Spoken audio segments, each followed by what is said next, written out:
welcome back to the channel. I'm super excited to deliver this good message to you today. I'm on my way to Sioux Falls to come grab a couple of things for my boyfriend, and I was going to do a little bit of shopping when I'm down there as well. I wanted to get some new wardrobe pieces for my new job, which I'm super excited, but I wanted to tell you about accessibility, okay?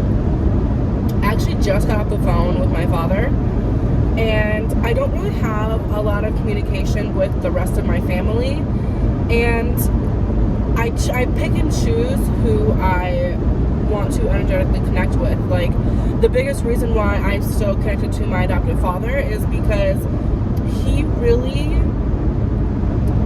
takes things at face value and doesn't take them personally, and that is something that I really appreciate about him. And there's a lot of things that I'm like, okay, you need to be a little more emotionally available, but it is what it is. It's not for me. I can accept him for who he is because he accepts me for who I am, and that, again, I really appreciate. But as I was on the phone with him, I had this conversation in my head play out that I was like, oh, this is why I still talk to him. This is why I still talk to very specific people, because I'm not in competition with anybody but myself, okay? Every single day that I get up is an opportunity for me to be the best version of myself that I can possibly be. And I was actually listening to this podcast as I was getting ready about, the mother wound. And I actually don't have a relationship with my adopted mother because it is too traumatizing and triggering, and so until she is able to come up out of her ego, I can't keep her in my auric space. And I know somebody will be like, well, you should come out of your ego. I already have, okay? I've already tried to meet her and accept her and do all the things at face value that she's requested, and I've done that, and she's unable to do that for me. And at this point in time, it's actually become really unhealthy for me to even keep her around, and so I actually choose just to not keep her around. But my dad, he helped me move up to the new town that I'm in, moved out of the house. He's very, like, if I need something, he'll answer the phone, he'll be there for me, but he also isn't gonna do it to the point where it's coddling or, like, allowing me to be on a crutch, which I really appreciate. But he doesn't ever make me feel like I've been abandoned. Now, it's not for the child to maintain a relationship with the parents. It's for the parents to maintain a relationship with their child. Now, there are some cases where, yeah, you absolutely should reach out and have a conversation, but not at the expense of your mental health, okay? And so just having a conversation with him today made me feel really good that, like, cool, like, he's still, like, doesn't matter as long as you're happy. It doesn't affect me in any type of way. Like, go do you, be happy, because life is too short to be miserable. And misery loves company. And this is something that I really had a hard time coming to terms with, because I'm like, your mother is the first person to influence you in your life. They're the first person to make you feel safe, make you feel unsafe, loved, nurtured, all the things. And if you don't get that, it's very confusing, okay? But my message to you today is continue to live in your authentic truth. Whatever makes you the happiest, be that, do that. Period. Like, that's just what it comes down to. Period. Okay? I just feel like my lips are dry as fuck, and it's always after I brush my teeth how I feel like I always have those little white pieces in the corner of my mouth. It's fucking disgusting. Anyway. But I have been on this messaging lately on be careful who you share your wins and even your losses with. Be careful who you're sharing any information with, because not everyone that's around you is for you. And I had this really hard realization as I was getting into my current relationship, meeting my soon-to-be husband, moving up into a new town that I'm not from, but I'm familiar-ish with. Now I'm really comfortable there. But a lot of the things that I've experienced are because I was sharing too much with the wrong people. I didn't have that discernment button activated yet. And it was hard for me to integrate that because I'm like, well, it's my mom. She should be happy for me. No. Sometimes it be your own people. Sometimes it really is your own people. And that was a really hard pill for me to swallow. Also, it's my time for my prebiotic soda from Poppy. Yum. I chose orange soda today as opposed to the strawberry vanilla, but the strawberry vanilla is fire. Let me just say that. Oh my gosh, I love that one. Anyway, so I'm very excited for where my life is going, and I'm excited that I've learned these lessons that really needed to be integrated into my reality and into my spirit, because for a long time it felt very disingenuous to not share my life with my family. And I discovered the hard way that there's only certain family members you can share your life with, and there's certain people and people that are considered friends that you can share your life with. Not everyone that's around you that says that they're for you is really for you and rooting for you, because if they were, they would give you the real. If they were, they would be able to see that you're genuinely happy and shut the fuck up. That's really what it comes down to. I want to be able to live my life according to how I have been designed in my life path personally. It's not for anyone else to tell me how I should be living. And I actually did this for a long time with my adopted mother. I allowed her opinion and her judgment to dictate what it was I was doing, because all I wanted to do was hear, I'm proud of you. All I wanted to do was hear, I'm happy for you. All I wanted to hear is, I love you. Like, that's it. I wanted to have that relationship with my mom that I see other people have, that I didn't possess, I didn't get from a young age. And so I'm learning and discovering that a lot of the things that I desired are coming from within. I became that person that I needed my inner child to have as an adult in their life. And so as I'm guiding and leading myself and doing things for not only myself but for my soon-to-be husband, that is so much more fulfilling. All the things and the blessings that are opening up and coming to me are because I learned the hard way that I can't share my life with everybody. And I made a TikTok about this. I made a status about this. I actually have a blog post coming out about this. So go to www.thecollectiveone.blog.com for you to tune in, join my collective. There's a lot of healing information on there, a lot about adoption, a lot about spirituality. You get your monthly oracle energetic update as well. So we already had Leo season update go live on the blog. And this, I feel like, is very, very, like, still Leo season energy. But this is your time. This is your season. This is your time to shine and be seen. At the end of the day, we choose our life path before we get here. We choose the challenges, we choose the wins, and we choose all the alignments. And when the universe is telling you that you're in alignment, you're going to see repeating numbers, your spirit animal, specific conversations or songs that have lyrics or words, spoken words, that something that you just said that day, the day before, whatever, almost verbatim. And the universe is giving you this information of confirmed, confirmed, confirmed, confirmed, approved, approved. That's what I keep hearing. Approved, approved, approved, approved, approved. You will no longer get denied because it's your time. You learned your lessons. Sometimes it's painful to have to release people who you didn't think you would have to release. Damn, this water is really high. My goodness. I've had a lot of moisture lately. And thank God, because normally this time of year, the end of July, early August, it's crusty and dusty and brown and not green and lush like it is right now. We've had so much rain that we've been in a flood warning and a flood watch for days. But we're out of it now, you know what I mean? But we were before. But I'm just excited, and I wanted to come make this video as I was driving to Sioux Falls. I'm in South Dakota, for those of you who are watching all over the world. I actually only have a few subscribers, so I have to be more diligent at making this content, but I was really afraid to be seen. I was afraid to be heard, because I had been programmed from a young age that what I was saying, what I wanted, what I was trying to communicate communicate wasn't of value or of importance. And so that lesson right there was for me to learn to keep my mouth shut. They say that closed mouths don't get fed, but I feel like there's more to that statement. Closed mouths don't get fed if you're opening them to the wrong people. Woo! That was a fucking word.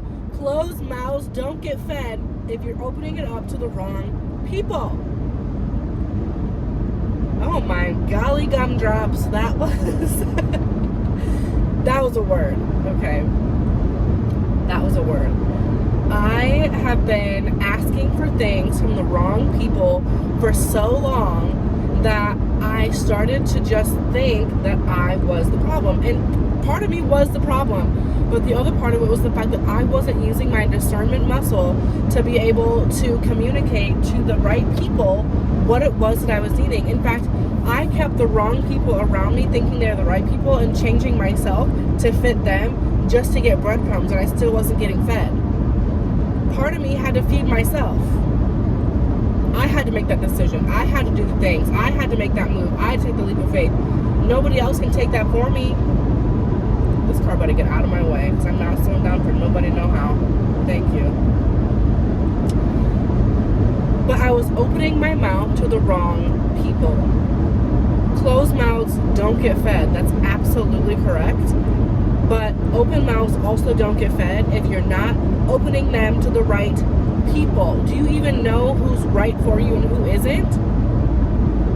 You know, I actually saw this Instagram post or status or whatever you want to call it about if you are the one that always makes connections, stop. Just stop. Stop reaching out. Stop calling first. Stop being the one that bridges that weird silence gap. Just stop. That's in the people-pleasing realm. Just stop. Okay? When you stop making those connections, you will really see who is for you and who wanted from you. There's a very big difference between who's for you and who wanted for you or wanted from you. Okay? Same thing with sharing your wins. Stop sharing your wins and living in them real time. When you stop talking about all the things that you're accomplishing or you will be accomplishing or what you did, the job that you got, or the new pay raise that you got, or the new home you guys bought, or the state you moved to, or maybe it's something small where you got this cute outfit and you got asked on a date and it went really well, you just started a relationship. It doesn't matter. Stop sharing your business. We've been programmed in this society, in this world and age of social media to overshare, almost in the realm of trauma dumping. Like, we don't need to do that because it allows a door open in your life that should not have been opened from the jump. Okay? It just should not have been opened from the jump. I felt like I wasn't being honest when I wasn't sharing things. Let me be honest. I felt like I wasn't being honest from sharing things with my mother because I wasn't sharing shit with her for a reason. I'll get into that. But as opposed to understanding, and overstanding why I felt like I wasn't being honest was because there was a level of mistrust that I had with her. In fact, it was such a high level of mistrust that I ended up overcompensating and oversharing my life with still the wrong people. And I was like, I'm using my throat chakra. No, ma'am, you're using it irresponsibly. Like, that's really what it comes down to. I ended up attaching myself to people who, again, only wanted what I offered them. They had no intentions of reciprocating the things that I came to the table with.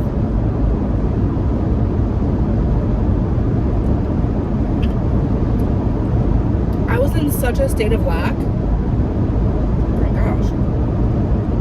I was in such a state of lack that I just accepted anything. I'll give this, I'll do more, I'll continue to give more of me in hopes that you'll give me just a little bit of something. Just a little bit of something. And I never got that. It wasn't soul fulfilling.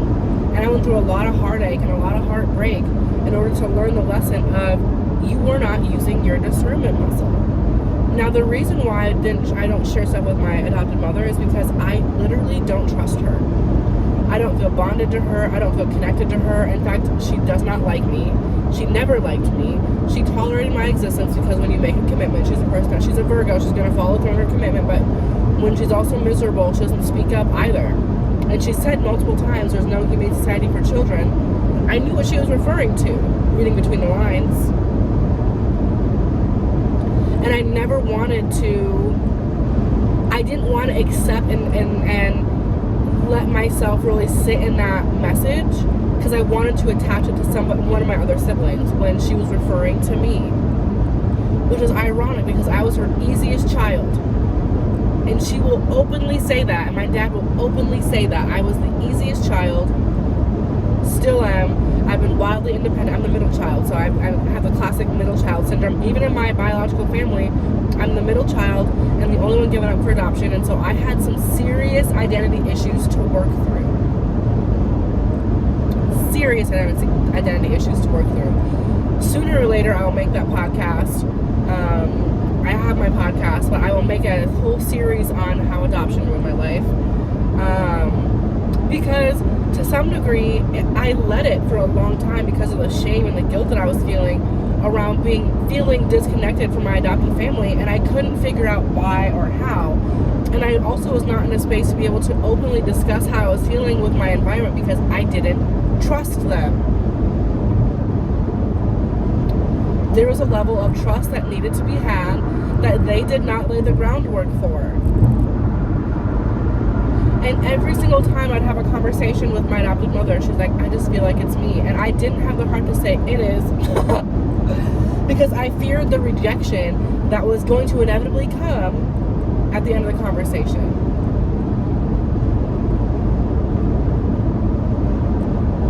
I feared the emotional rejection, the spiritual rejection, the abandonment that I was already feeling, the emotional abandonment, the gaslighting that was going to be coming afterwards, the lack of accountability that she was trying to now flip and, force on me. I feared all of that. And when I finally got out of the fear and I was like, you know what? I can no longer live for you anymore.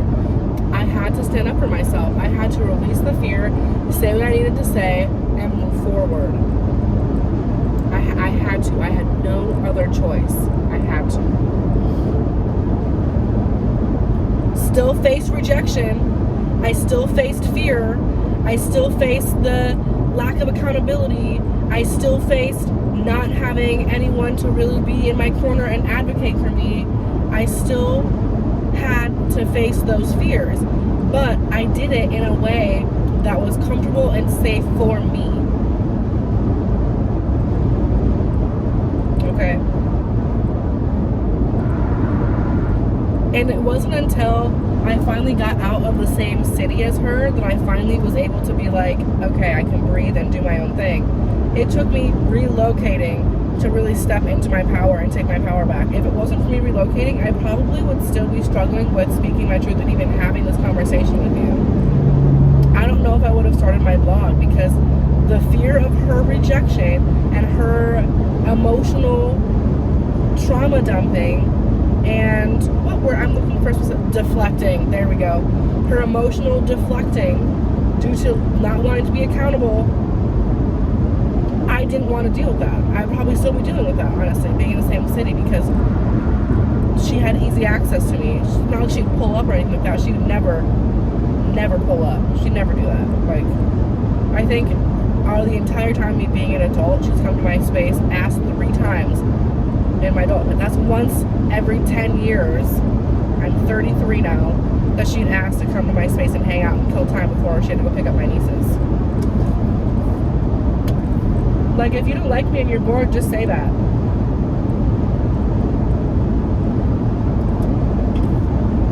I respect honesty more than I do dishonesty. Because then that allows me to be honest with you. And I should already be honest with you, but because there's that level of mistrust between us, I can't be without her having a poor reaction. In fact, when I was in Puerto Rico, there we go. When I was in Puerto Rico in January with my family, there's this incident that went down, okay? And I actually haven't even spoken about this yet. There's this incident that went down, okay?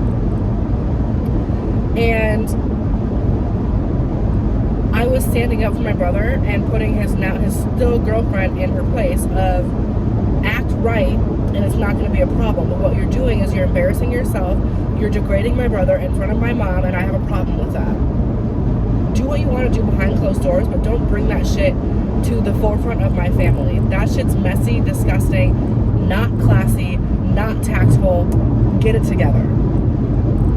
So I leveled her ass. I've never been in a fight in my entire life, ever. Never been in a fight, ever, okay? And this was my very first altercation that I've been in 33 years. My very first altercation, okay?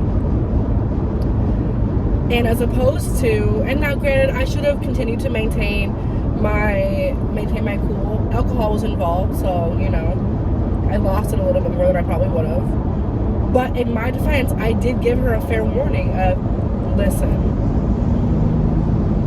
if I have to get involved and I have to say something, I promise you, you will be questioning you'll be questioning your life because of the words that I said. Like, I will put you in your place verbally. Don't get me involved. Act right, control yourself. Gave her a warning shot. She chose to disregard the warning shot. Her choice. Sometimes people need to have their asses handed to them for them to learn a fucking lesson. And so I decided that I'm no longer going to sit here and watch my older sibling be disrespected by his woman any longer. And my mom's not saying anything, my little brother's not saying anything. They're pacifying the situation. And I can't do that. I can't do that. So I fought her and I won. Okay? I fought her and I won. And when I got back to the Airbnb, my mom's like, what happened? So I told her what happened. I was like, she continued to be disrespectful, caused a big scene, wouldn't calm the hell down, and I got tired of it, so I let her have it right then and there. And she's like, yeah, I did see her bad behavior, and blah, blah, blah, blah, blah. I've seen her behavior, and it was bad, and I don't like it, and all the things. Great.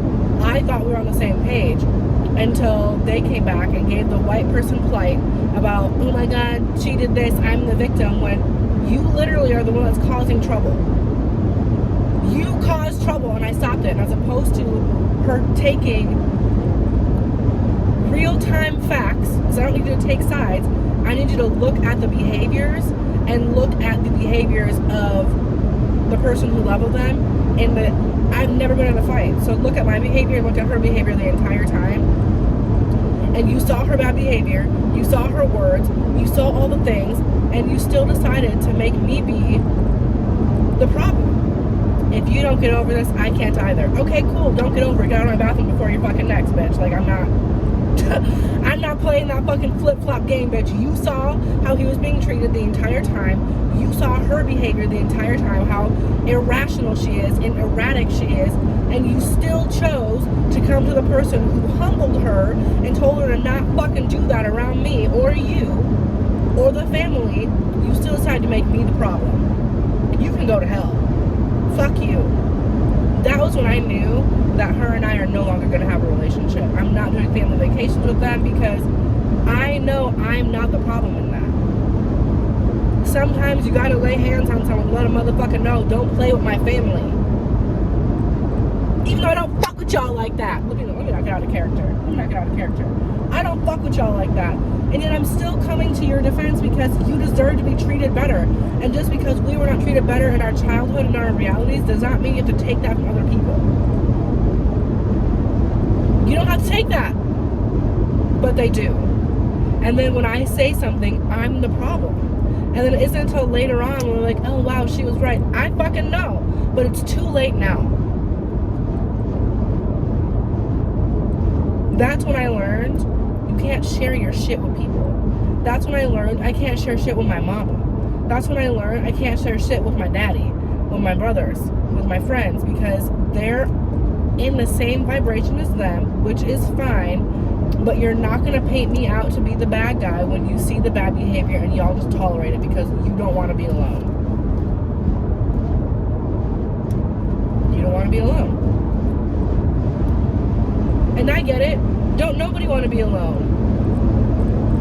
We're not even designed as humans to be alone. But we are also not designed to be on the wrong vibration. Even in the animal kingdom, there are packs of animals, different groups of animals.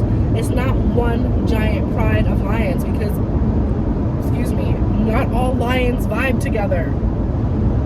And that's okay. The babies don't always say where the mama is. They grow up, they do their own thing. And that is okay. That is okay. Normalize not sharing your business with people who are not for you. And it could be the closest people to you. And it's going to be the most painful realization. But I promise you, on the other side of that, you will have so many more blessings. You'll have so many more people and so many more alignments and so many more opportunities coming towards you because you kept your mouth shut.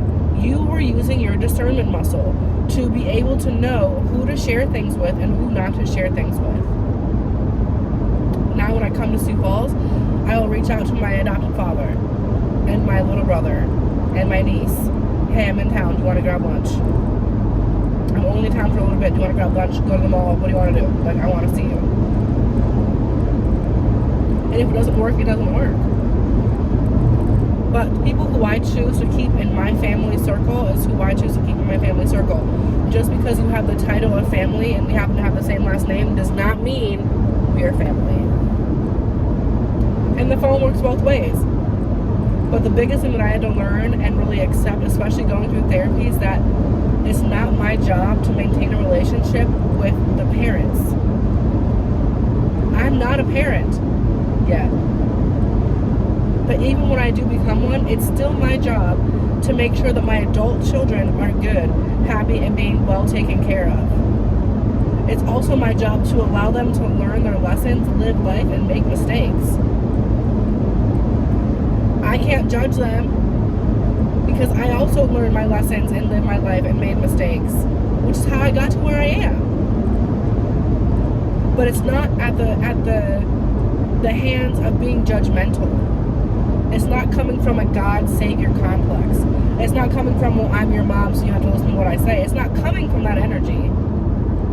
It's coming from, I don't want you to have to make the same mistakes that I did. You're gonna make mistakes, but I don't want them to be at because I told you what to do. Because I told you to do this, or I told you to do that. A lot of the times when I'm living in this forced alignment that doesn't resonate with us, and it tells us so much because we want our parents to be approving of us. Newsflash, if they're not already approving of you, they're not going to be. I was opening my mouth to the wrong person to feed me. And that person was my mother. That's what it came down to. That person was my father. I had to feed myself. It was for me and God. Period.